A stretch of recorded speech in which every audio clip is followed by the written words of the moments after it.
Hello, everybody. Welcome to day one of the Device Authority Virtual Summit and Securing Your Supply Chain. I'm excited to be here today with James Penny, the CTO of Device Authority. My name is Tyler Gannon. I'm the Vice President of Product Marketing, and hopefully you just watched Danielle from Nozomi Networks talk about the complexity of trying to manage security for connected device environments like smart cities and so on. Today, James and I are going to explore the role that AI has in the relationship between device and data trust, and it's something that we talk a lot about at Device Authority. And it certainly is a very relevant topic today as AI has kind of exploded onto the scene. So I'm going to share some slides here, and please take note of our contact information if you have any questions after the session. And please feel free at any time to pose any questions into the chat window. You can just type them below the screen, and hopefully we'll have some time at the end to answer those questions. So for the next, say, 30 minutes, James and I are going to explore a couple things. First, I'm going to briefly just kind of look at a view of AI from a market perspective and the things that we're observing in the market today, and then kind of pose some of the challenges in managing AI and how you get to trustworthy AI. And then I'm going to transition over to James, who's going to take that a level deeper. And from a technology leader's perspective, how does AI impact overall cybersecurity and device security and the things that we're doing at Device Authority to try to bring that to our customers? Um, so I'm going to first kind of dive into AI as a topic and look at it as sort of the fusion of artificial intelligence and Internet of Things. So this notion of AIoT, and you probably heard our CEO Darren talk a little bit about this in his introduction. But I think it's a good question to ask: is why all of a sudden is AI exploding? Because this isn't a brand new technology; it's been around for quite some time. I spent a number of years at Microsoft, and as far back as 2017, 2018, we were talking about machine learning and AI and how that can be applied to different segments of the market. But certainly, I think there are three pretty big trends, not the only three things, but three notable trends that have kind of helped AI explode again. Number one, I mentioned Microsoft. Microsoft has taken a very clear position in the market. In fact, they've released a whole paper that is called "The Time for AI Is Now." And if you look at their products and solutions, they've very much positioned themselves as an AI first company, whether it's their productivity platform, their Azure cloud platform, or their other developer tools. AI permeates all of those offerings, and they're really looking at how AI, particularly generative AI, is going to change productivity for knowledge workers, for developers, and even line managers in certain industries.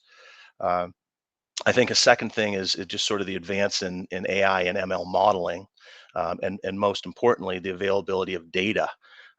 Because one thing that you have to understand is that AI is a hungry beast. It needs data to be effective, and one of the limiting factors in the past is just the availability of that data, paired with the proper amount of compute power, because AI models, they're crunching a lot of data at very high rates of speed. And in order to do that, you have to have the appropriate amount of compute power to actually process that.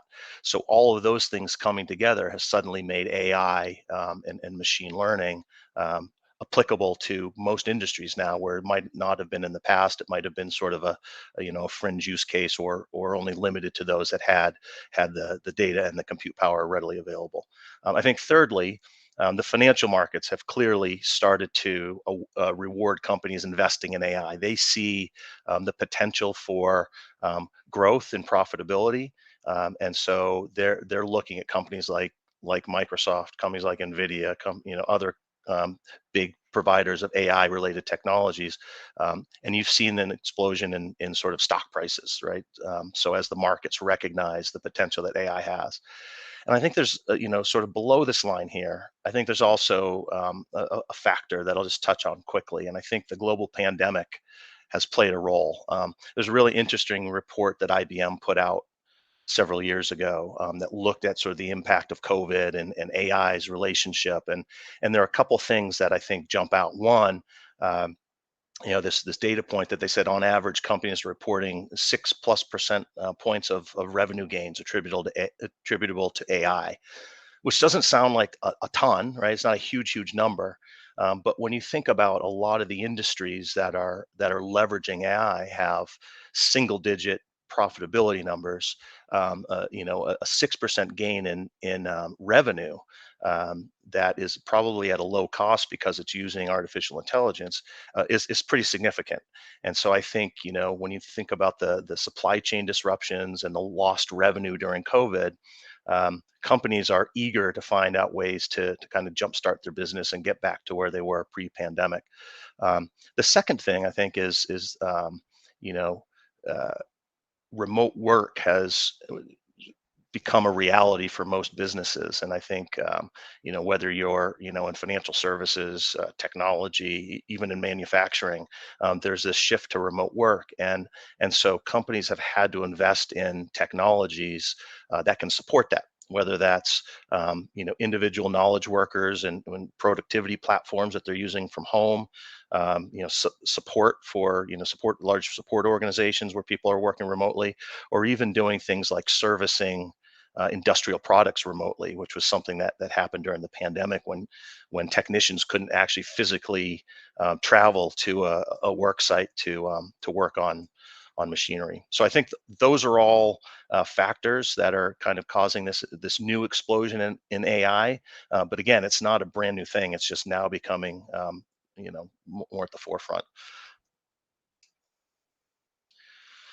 Okay, so I touched upon sort of that fusion of AI and IoT, and that term artificial intelligence of things, and it is a little bit different. And the way we like to think about it is, if AI is considered sort of a digital brain, then the IoT devices are its nervous system, sending all kinds of signals to that digital brain to take action and make decisions, which is very different than generative AI. So generative AI is, I think, what people think about when with things like Chat GPT, and generative AI is really designed to create more content more quickly, that looks like stuff that's been created in the past, whether that's marketing materials, whether that's code for software applications. That's a different thing. When we get to AIoT, it's actually taking very specific data from IoT connected devices, and using those in an industry specific use case. So if you're a big manufacturing company and you're undergoing a digital transformation, you're taking data from across your supply chain and using that to drive actionable decisions. So it's a little bit different than this notion of generative AI, where it's kind of taking publicly available data and kind of munging it together and helping you create more content more quickly. And what's important about this and why AI is critical is because when you take all of that data in a complex supply chain, what we know is that machines can definitely spot and learn patterns much more quickly than humans, and then more accurately process that data to create those actionable decisions. And it's all about how quickly we can get to those new decisions and increase efficiency. Um, an interesting number here at the bottom, IoT Analytics, which does a lot of research into the IoT space. They're predicting by the end of this year, there's going to be 16 billion connected IoT devices. That number fluctuates depending on the analyst. But that's a lot, right? So there's a lot of connected devices out there, and so the data that those are generating is again fueling this use of AIoT. Um, that 16 billion, by the way, doesn't include non-IoT connected devices like OT and things that have been found in industrial applications. So when you add those in, it's more like 25 to 30 billion devices, and that's going to keep growing as time goes on. uh, we've seen a very clear set of industries that are already benefiting from AIoT. I think first and foremost, and I won't steal James' thunder because he's going to get into this in a little more detail, is cybersecurity. So when you think about all of those connected devices, in the range of billions and billions, that creates lots of targets for all the attackers out there. and it's almost impossible to stay vigilant and have this notion of situational awareness all the time. There just certainly aren't enough humans to do that. So AI becomes the way to keep that situational awareness and provide this notion of continuous assurance. Again, something James will dive into a little bit. Industrial applications for sure. I talked about the impact that COVID had. um, Lots of supply chain disruptions that I think, were there better access to information. First it was toilet paper, then it was masks, then it was anything with a microchip. And we live in a global economy, so being able to capture data from global supply chains and use that to forecast demand and where your supply chain might be stressed will help sort of smooth out those disruptions over time.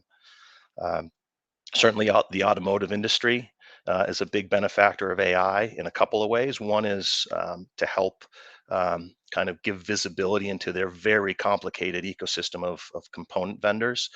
There's some interesting data about automotive manufacturers. Today's connected cars are more complex than a commercial airliner, just with the number of components and the amount of code that goes into them. But also with things like autonomous vehicles, and safety systems in connected cars. So AI can do things like learn driver patterns, help prevent accidents, and help provide predictive maintenance.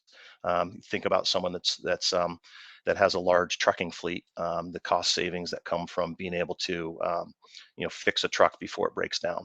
And lastly, healthcare, right? So we know that there's a lot of connected health equipment out there, whether it's imaging equipment, whether it's patient wearable equipment, but being able to quickly correlate and come to a diagnosis and associated treatment very quickly, while reducing errors, is a benefit of the healthcare system. I think there's a side benefit, again, getting back to COVID.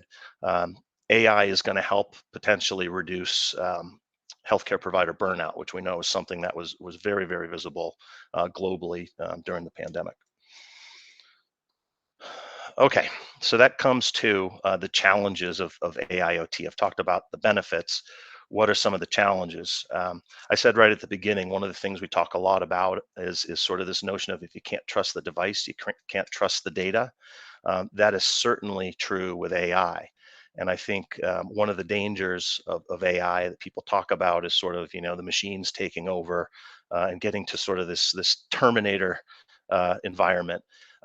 But that's not really what we're talking about. What we're talking about is getting beyond this notion of implicit trust between AI models and the data they're using. So when I think about generative AI, um, chat gpt, for example, very, very useful, but it's going and grabbing publicly available data and presenting that as trustworthy data that can be used for your application.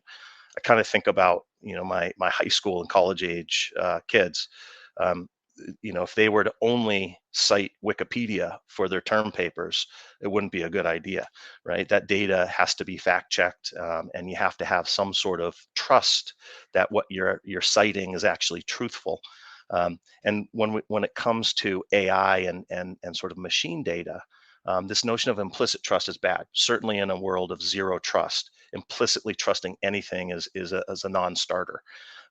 What we have to get to is this notion of explicit trust, where the machine learning and AI algorithms actually trust the devices that are generating the data, which they are then using to make actionable decisions. Because if you think about somebody making a decision on faulty data coming from an oil pipeline, or faulty data coming from a connected medical device, or faulty data coming from an autonomous remote construction vehicle, that's very dangerous, and it's not something that any organization wants to get to. It's only until you get to this notion of an AI trust chain that you can explicitly trust the data coming from the devices, and therefore trust the AI model that you're using. But it doesn't stop there. There are these ongoing challenges, and we talk a lot at Device Authority about device lifecycle management, security lifecycle management, and when you're talking about this trust chain for AI, you have to keep aware of the life cycle that these devices go through. So the challenges that you have to think about are, how are you maintaining this device and data trust over time when you're talking about great scale? Hundreds of thousands, millions of devices. That's just not something that you can do manually. Secondly, this trust is a mutual phenomenon here. So how do you make sure that only the right AI applications are getting access to that device data? So that device and data trust goes two ways. And then lastly, um, there's this notion of managing device and data integrity at the edge. A lot of these AI models aren't happening in the cloud; they're happening close to where the decisions are being made, particularly in manufacturing settings where you can't have the latency of sending data up to the cloud, having it process, having it come back. They need to happen in near real time, and so that's happening at the edge, and that presents many challenges for trusting those devices generating that data. Okay, so that's sort of a high level, what's happening in the market and what are some of the challenges. I now would like to turn it over to James to talk more specifically, again from a technology leader's perspective, how that's impacting what we look at from a cybersecurity perspective, and from a device security perspective. James. Yeah, thank you, Tyler. So you covered some really great points there. I think my role here is to really shed some light on what does it mean for, as you say, the device, and what are we looking at the device authority in terms of the kind of Keyscaler platform. So you did touch on it. We are sort of investing heavily into this concept of continuous authorization, right? So this is meaning that the devices are proactively reauthorized. So we're enforcing this zero trust process. So back to no trust for this device. So again, knocks on the door. I don't trust you. Let's go through our checks again, either on this sort of timely basis or potentially during certain sort of higher risk actions, right? So when the device is receiving a certificate or something like that, that it needs to go and connect to your platform and provide all this data that's feeding these kind of machine learning and AI models. So on this slide, we can kind of take a look at some of the examples of the validation points that really I've been talking to a lot of our customers about actually leveraging in their use cases. And the first one, starting in the top left here, is something I think a word that everyone was probably mostly familiar with, which is SBOM, or software bill of materials. It's a popular topic at the moment, certainly gaining traction through various bits of legislation, like the executive order and things like that. But essentially, the question, right? So if you think about authentication, authorization as a question, the authentication is who are you, and authorization really is are you allowed to be here, or are you allowed to be doing this? So the question you're asking for authorization, is my device still running the same version of software or dependencies that it's shipped with? And if it is, we could check any of those bits of software for like critical CVEs and anything else that we might need to consider. So, for example, if I have a dependency in my software stack, one day it's like this perfect CVE score. Think about Log4j and things like that. Then in that situation, I probably want to revoke the credentials and maybe cut that device off. We don't want to poison that pool of data anymore, because it's potentially undermining that whole process. That example is quite binary, but you could also leverage, I think, machine learning here to sort of validate the software stack against its peers, for example. So are all of my devices running that same software with the same dependencies? Or in that factory over there, I maybe have 10 devices that all have a variation for some reason, and doesn't look like any of the other devices. So maybe let's raise an alert on that. Malware is sort of another angle. Just moving across to the right here, and headless devices are interesting because there's never a person at them to sit down and use them and complain that the device is running so slowly. When in reality, it may be participating in distributed denial of service, or DDoS, or doing something like cryptocurrency mining or something like that. And again, because that human's not attached, so potentially what I could do is I want to perform a daily continuous authorization check on my devices to ensure it's only running known good software and not making me potentially liable in some civil suit for participating in that DDoS. So we can look at the processes that are running on the device, can ask a few questions. Is there anything running on this device that we haven't seen before? or maybe so if I got 1,000 devices that I have registered, how many are running these same processes? Maybe there's 1 or 2 applications that aren't running at all on any of the other managed devices. So that itself can be an indicator. Hardware validation, that's another consideration. Depending on the environment, hardware hacking, sometimes as easily as just inserting a USB stick, could be grounds to revoke the credentials. So, I think everyone may remember or may be aware of jackpotting against attacks against ATMs.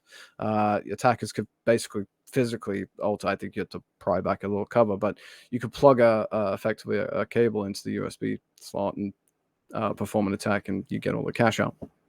So in that situation, we can ask the question: this device has something plugged in, but was it always there? Do other managed devices have the same port occupied with the same hardware? So you can start to create up these models and these patterns that help protect your devices against some of these kind of attacks.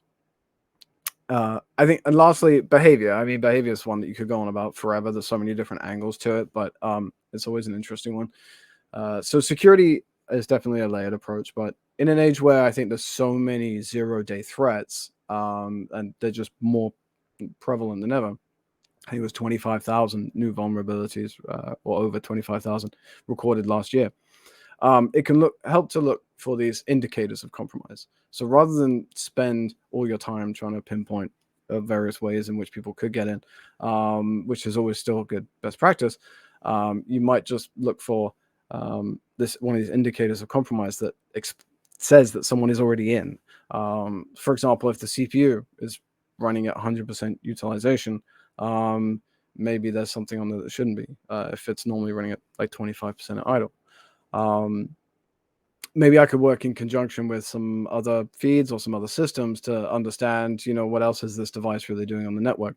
Is it previously tried to connect in once every hour, and now it's trying to do it every 1 second, and pick up on those facts and use all of that data that's kind of around you to drive the sort of auto flag and auto remediation. Ultimately, what you end up with doing with the device is policy based. At the end of the day, you can, if it's a critical system, you might not want to cut it off completely and just raise an alert, but that's always depends on the use case, really. So with the right data, I mean, we can kind of leverage these machine learning processes and understand these deviations from this baseline behavior and find these indicators of compromise before potentially before the compromise itself manifests itself. So what can we do to help prevent our data pools from being poisoned? So I guess step 1 is to follow the zero trust approach that Tyler was already touched on. For these devices that are effectively the source of your AI data, again, it's back to garbage in, garbage out. There's a lot of, I think, layers that can go into actually securing these devices, and there's no silver bullet for everything. But the first step really is, as it kind of shows here, is some of the lowest hanging fruit is to eliminate things like hard-coded or weak credentials that are used to sort of authenticate these devices to the back-end platforms. Provisioning and managing those strong dynamic identities, perhaps with a shorter life than you might be used to, allows you to kind of narrow the scope of any of these potential attacks against these devices by keeping those credentials rotated. The second step, as we've been talking about, is to provide the continuous assurance about the device's authorization level. So as we've just seen on the previous slide, there are a lot of things that can be considered for the device's authorization state. Some of those points are quite binary. Is the device in the right location, for example? Other points can be a little bit more difficult to answer and require the use of things like real-time threat intelligence and software bill of materials and all these pieces that you kind of want to bring together in order for us to get a deeper understanding of exactly how that device is operating and whether it's currently authorized to get a new certificate to go and talk to your IoT platforms. That continuous assurance is just it's gonna give you a much stronger trust relationship with your device, and then subsequently the data that kind of comes from it. Given what we've talked about and what we've seen, I think in terms of the sheer number of I think mine just disconnected briefly there. Sorry. So given what we've kind of talked about and what we've seen, and the sheer volume of these vulnerabilities and things that have been discovered, and the pace, I think, at which they're being reported, it is more critical than ever to have a secure update process that allows you to patch those vulnerabilities once they've been identified. And likely they will be identified. It's not really a case of if nowadays, it's more when. And if you don't have a way to mitigate those threats via a secure update process or something using cryptographically signed code and patches, and the ability to kind of deploy those over the air without needing to manually roll a truck to every single device, if you don't have that, then you're going to find yourself on the back foot when it comes to dealing with those security issues. It may have massive repercussions and the basically against the integrity of the data that is transmitted to your AI brain.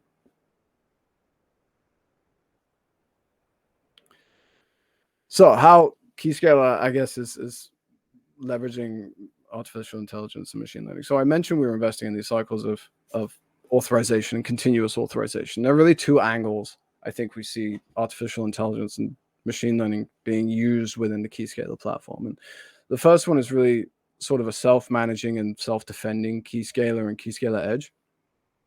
So from a management perspective, what this really means is if you have a deployment in an edge environment that has limited connectivity or is completely air-gapped, you may want to allow these devices that look similar or fit the profile of the other devices that have already successfully registered. So you want to allow them to register potentially if they look like the other devices around you. You can onboard them, give them a credential, maybe place it in a holding state, maybe give it a higher risk score.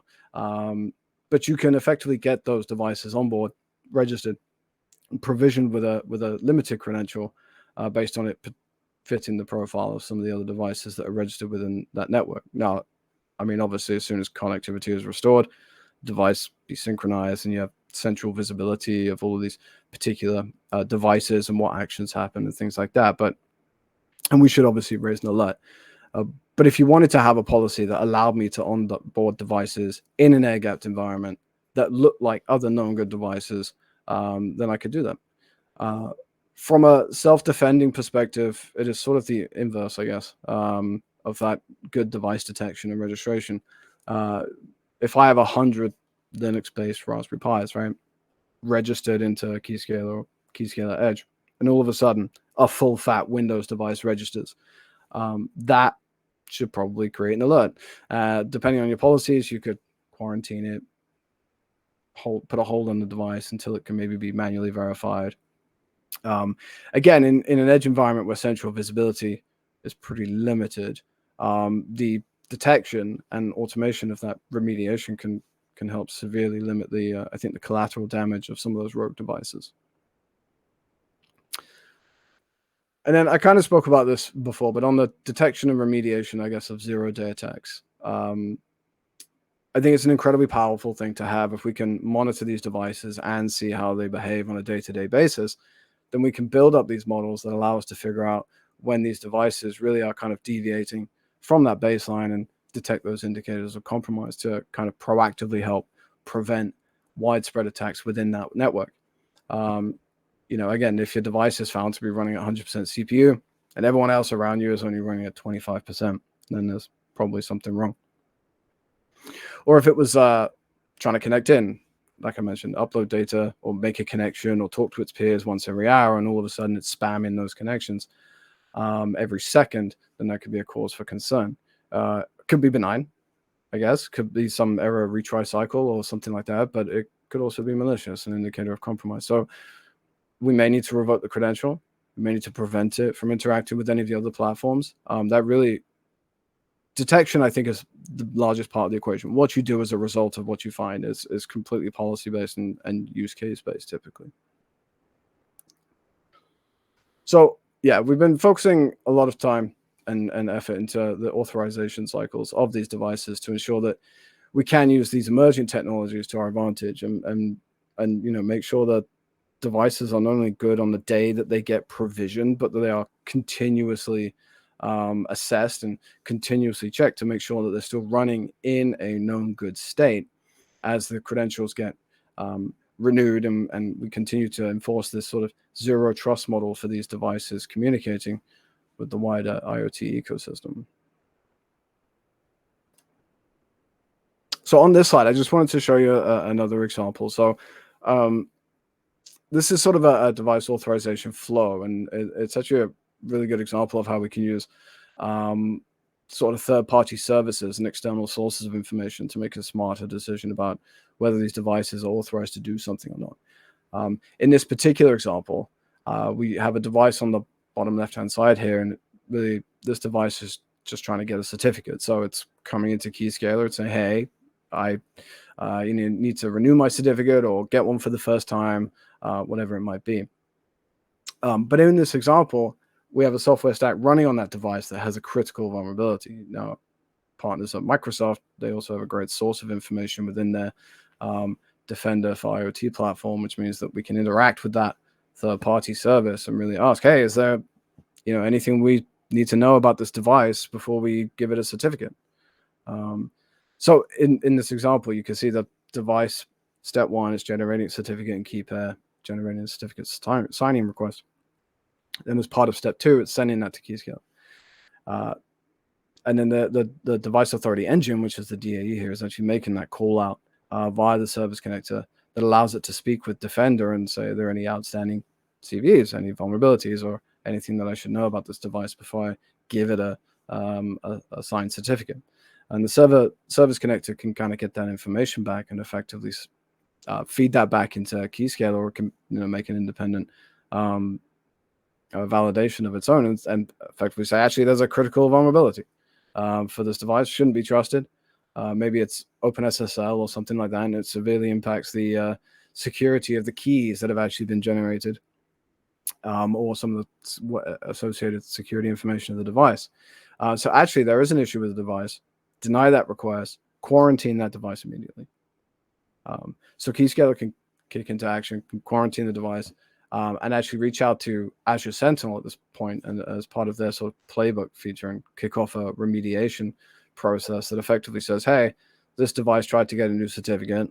I looked at my internal processes. We can look at the processors running on the device, how often it's tried to connect in. Is it still the same device? Does it still look about the same? I've spoken to Azure Defender, and actually found out it's got some problems. So I need you to raise an alert and roll the process for remediation.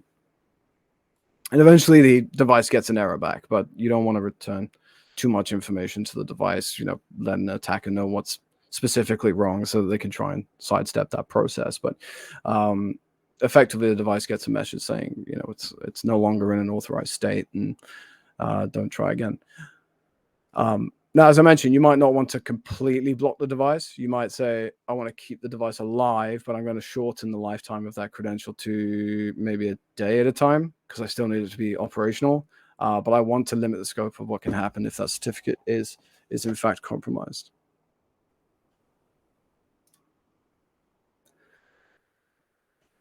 So I think this is the last slide here, and then we can maybe open up for one or two questions. But what you can kind of see from this high-level diagram is that we're not only focused on securing devices and thus, I guess, ensuring the integrity of the data that is fed into the sort of AI and ML systems, IoT platforms, etc., but also leveraging those same, I think, AI and ML systems to enhance the security of IoT devices, use them to find patterns and detect indicators of compromise, and ensure that devices are running in a known good state and continues to do so, not just on the day that they're provisioned, but continuously for their entire sort of operational life cycle. And I don't think anything in IoT is probably accomplished by just a single entity or individual. So, we are actively working with a lot of our partners in the security and IoT space to help integrate these services and data feeds to ensure that I think device authorization isn't just about having the correct credential at the correct time. It's about answering those sort of deeper, more meaningful questions about the state of that device, and questions, which I don't think could probably be answered previously without a human sitting there and clicking through each one. So I think the systems can drive a lot of value for, especially in things like air-gapped environments or intermittently connected edge environments where the ecosystems need a little bit of intelligence so that they have the autonomy to make smart decisions without necessarily having a human attached to that process or requiring approval from a central authority. But overall, I hope this helps paint the picture about the role that AI has on the device trust and data trust relationship. And it's not as simple as plug some device data, I think, into a Jupyter notebook and hope you get the answers you need. But we need to make sure that we trust the data first before anything else, and then we can believe the answers. And to trust the data, we have to trust the devices that really provide it. Yeah, thank you, James, and certainly. So I'm actually the last session of the day today. I'm going to be speaking with Khalil Yazdi from Crossroads Innovation Group about automation of zero trust for these connected device environments. And so, these advancements, well, the acknowledgement of the challenges, but the advancements and some of the things that you've shown will definitely play into an approach to automating zero trust in connected devices, whether they're IoT or OT. So thanks for going through those details. Certainly a lot to think about, and it is a rapidly evolving landscape, which we know, right? I find it fascinating that AI suddenly has gone from being sort of a capability from a technology lover's perspective to something that companies are using to promote to consumers, right? Mm, Now, if any travel website you look at, they promote how they use AI to give you better results, and that's sort of a new thing. So AI is all pervasive, but it definitely comes with caveats that you have to be aware of, for and sure. that relationship between device trust and data trust is critical. Um, so I think we have a couple of questions in the chat window here. Maybe we'll try to. We have a couple minutes left. We'll ask these questions. First one, I think you touched upon, James, but I think maybe just kind of elaborate a little bit. The question is: will organizations be able to trust AI to make decisions about security on critical systems? Won't a human have to be ultimately involved? Mm, yeah, it's a really good point. So, I think I did slightly touch on it, but I think every use case is slightly different. And if you're in a hospital, I don't think maybe there's enough data for you to ever want to switch off a critical support machine, depending on what you detect. So regardless, it's definitely can be I think an alert scenario rather than a revoke all the access and shut the whole thing down, because there's no way that device could be operating correctly. So I think it definitely is sort of on a case by case basis, and I think it's just down to the needs of the use case and the considerations for the impact that has on the wider ecosystem that that critical device or system is participating in. A human is interesting because what you can do is kind of semi-supervised learning, which is allows humans to kind of correct some actions. So you can have someone say, you can raise an alert and say, "Oh, I quarantined this device," and they can get an alert and say, "Oh, actually, that's I don't know, that's a developer's device. I know it doesn't look like the others, and it's coming on at a weird time of the day, but actually that's okay. I want to authorize it this time, and there might be one or two more of those." So there are various things you can do. I think it just really depends on a case by case basis. Yeah, I mean, I think the big thing is professional judgment will never go away. Mm, And it's just AI allows you to get to critical decision path much faster hmm than trying to do things manually. Absolutely. Here's another question, which I think must come from a developer, maybe. What are the biggest challenges in building an AI model? Data. It's having the right data, in my opinion. Um, it's and when you spend a lot of time, I think, doing a lot of these things, you start to realize why data is so coveted. I mean, you obviously knew before, but you start to really realize why Apple has so much data coming from like things like your watch and your health data and everywhere you're traveling and things like that. Data, I think, is one of the hardest things. And you end up, you either have enough data or you end up trying to synthesize some of it and then testing it, I think, more in the field. But I think that's probably one of the hardest challenges. And then obviously having data you can trust. I mean, that falls under that umbrella too. Whether you can actually trust the data you've been given or a training with. Yeah. A couple more here. So I see so I'm paraphrasing sort of. I see all of your partners. I'm sure they all have AI offerings. When you're working in a mixed ecosystem, with everybody has AI, whose takes precedence? Well, I mean, you might have some thoughts on that, Tyler, but I mean, I don't think anyone. I think they all should be working together. Obviously, unless you're focusing on accomplishing the exact same thing, in which case you border on competition more than anything else. I think that they all come together to drive value for the overall authorization or authentication process or whatever it might be that you're feeding into. And like I said, there's no silver bullet. And I mentioned that I don't think anything gets done in IoT, standalone or is accomplished by a single individual or entity or organization. So I think it's about working together, and maybe if you have enough different processes or different focuses, you can tackle the problem as a whole. Yeah. Well, I think your example of that decision flow using Defender for IoT Mm, is a great example of how multiple AIs kind of come together. And then the point is they don't all observe and track the same things. right. So it's more powerful when you take, like, for example, our AI capabilities paired with Defender, which are looking at different maybe ends of the spectrum, and you Hmm. combine those two together gives you greater visibility and greater control. So I think that's probably a good model there. Okay, final question, which maybe I'll answer, but I'm sure you have thoughts. Do you think this AI hype cycle is actually real this time? Um, so I guess this goes back to my point earlier. 5, 6, 7 years ago, people were talking about AI ML as the next big thing. Um, and I think the challenge there was a couple of the points I brought up earlier, which was there wasn't data available as it is today, and there wasn't as much compute power available that you have in every cloud platform that there is Mm, today. I think those two coming together makes AI real, right? We've known for years the potential benefits of AI. It's just a matter of having the right data and the ability to process that data mm, quickly.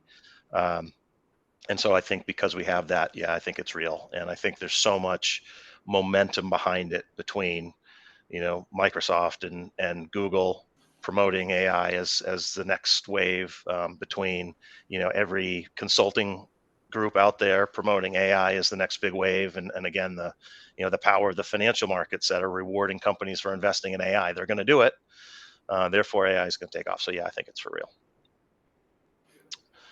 Okay, well, with that, I thank the audience. Great questions, and certainly keep them coming. You can touch base with us after the fact, and we look forward to continuing the conversation. Thank you. thank you very much.